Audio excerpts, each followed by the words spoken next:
with players like Kareem Hunt, Tevin Coleman, Hyde, Mark Ingram and Latavius Murray, Le'Veon Bell, too, changing teams this offseason. Many people speculated about whether or not the Tampa Bay Buccaneers would dip into the free agent pool to add another ball carrier to their 2019 roster.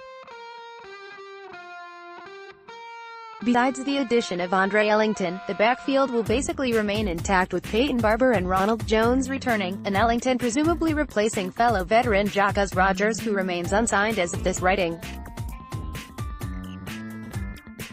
Could Jason Licht look towards the draft to add even more potential and depth to a running back group most believe hasn't reached its ceiling? We've already looked at one such prospect for this year's NFL draft, now let's look at another. Bryce Love's career. In January of 2018, Bryce Love announced he would be returning to Stanford to complete his degree in human biology, and play football for the Cardinal. It was big news.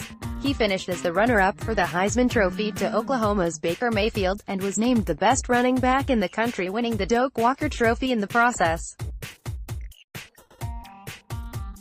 Mel Kiper had him listed as the second-best running back in the 2018 NFL draft class, and would have been one of the top members in a class which included Saquon Barkley and postseason hero, Sony Michel. If you really think about it, Michel might have become a Tampa Bay Buccaneers draft pick had Love come out after last year. Alas, he did not, and in December of the same year Love was rewarded for his desire to complete his education with a torn ACL as he neared the completion of his impressive collegiate career. In total, Love played in 49 games for the Stanford Cardinal and racked up over 4,300 yards of offense and 32 touchdowns.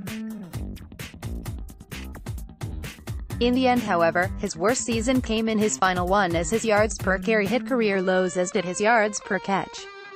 And of course, a torn ACL.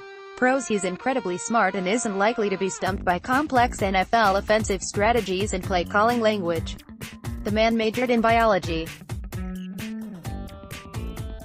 at Stanford. Super fast, assuming he regains his speed following ACL recovery, playmaker with home run ability every time he touches the ball. Possesses talent requiring opposing linebackers to watch and react before selling out to any one path completely because of his short area ability and perimeter awareness. Balanced runner who can duck and dodge would-be tacklers while staying ready to read and react to what's happening in front of him. Defenders who lower their head to hit him are going to find themselves on more not top 10s than they do top 10s. Solid to good receiver out of the backfield, and can get even better with coaching and repetition in the NFL.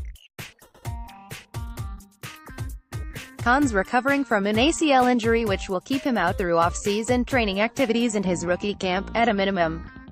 Requires blockers who can set the table, as his size just doesn't allow him to physically defeat tacklers. Because of this, he's forced to rely on space to make defenders miss. If he can't find space, his feet will break down and forward momentum ceases to exist. Leans on elite athleticism to defeat inferior talent, and may have issues early in his pro career going against defenders with more athleticism than he's seen before while learning to become a long-game ball carrier. Not a three-down back, and will need to fit into his role as a change of pace or passing down threat while getting minimal work in most early down situations and goal line sets.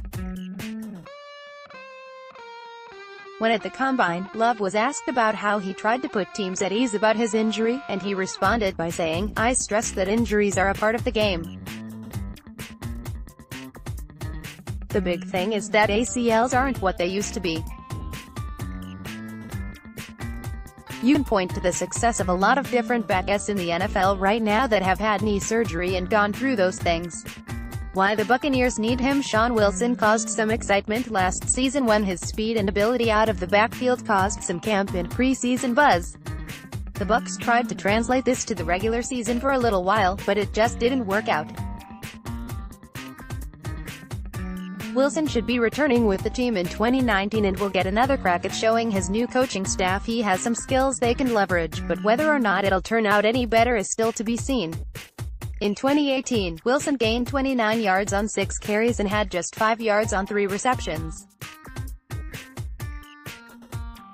Love can match the production, and could provide even more if his ACL heals properly and he's able to return to 2018 form, physically. Don't bet against it. Love is incredibly talented in what he can do, and what he can do definitely fills a role the Buccaneers could look to use with Arians and Byron Leftwich in charge of the offense this coming season. As a day 1 or 2 pick in 2018, he would have been a little risky because there's really only so much his skill set projects to do in the NFL. In 2019, as a likely day 3 guy, he's all potential with minimal risk. No NFL general manager or head coach has been fired for getting nothing out of a day 3 draft pick. Tampa Bay entered the offseason without a 6th-round draft pick. Now, following the trading of Deshaun Jackson, they have one.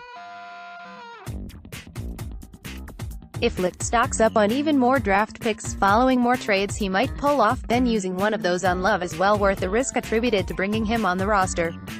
The real question at that point then becomes, are the Bucs really going to carry Barber, Jones, Ellington and Love on the active roster? And if Love goes to the practice squad, how long would he stay there before getting poached by another team?